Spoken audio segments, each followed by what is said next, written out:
There is another whistleblower case that has emerged in recent days. This one involves a career official at the Internal Revenue Service and the president and vice president's tax returns. William Brangham has that story. Judy, it's not a well-known fact, but the IRS does annual audits of the president's and vice president's tax returns. These audits are supposed to be protected from politics.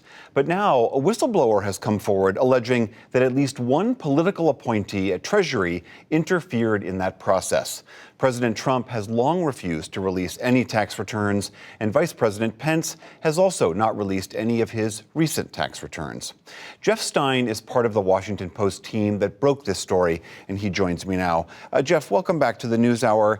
As best we know, can you tell us what is it that this whistleblower is alleging happened?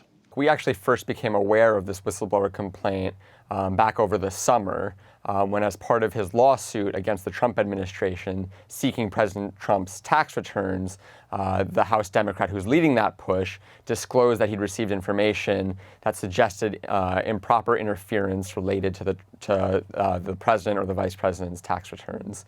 What we've learned recently and what we published yesterday is that that complaint comes from a senior IRS, a career IRS official, and names at least one Treasury official as being implicated in potential interference with the president's or vice president's audit of their returns. I think it's really clear, and we try to stress in the story, and I'll try to stress here, that we do not know what kind of interference this refers to. Is it someone calling and saying, stand down, don't go too hard on the president in his audit or his return? We have no proof of that right now. This could be as simple as an informational call to say, hey, what's the deal with the president or vice president's audit? That said, even that level of communication between political officials at the Treasury Department and career staff at the IRS, who are supposed to be completely walled off from political considerations, according to the former IRS commissioners I've spoken to, according to legal experts, that could be seen as extremely unusual and potentially dangerous to the integrity of the audit process, which has gotten so much attention recently. Has the Treasury Department responded to this? Officially, no. The Treasury Department spokesperson could not comment to us. However, we've spoken to administration officials who tried downplaying the complaint and said that it was based on secondhand information and hearsay.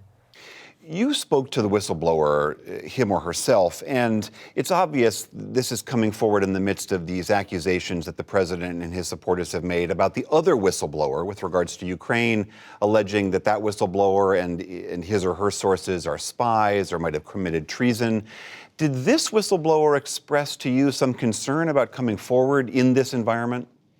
Yes, and that was actually quite striking. He did comment on record to us to say, you know, in this political atmosphere, there's been attacks on whistleblowers, and he said that people who have been silent about these attacks need know better and should stand up, and that this, you know, could discourage or deter people who see wrongdoing in the government from speaking out and identifying it, and could pose a serious harm and serious challenge to the ability of whistleblowers to do that.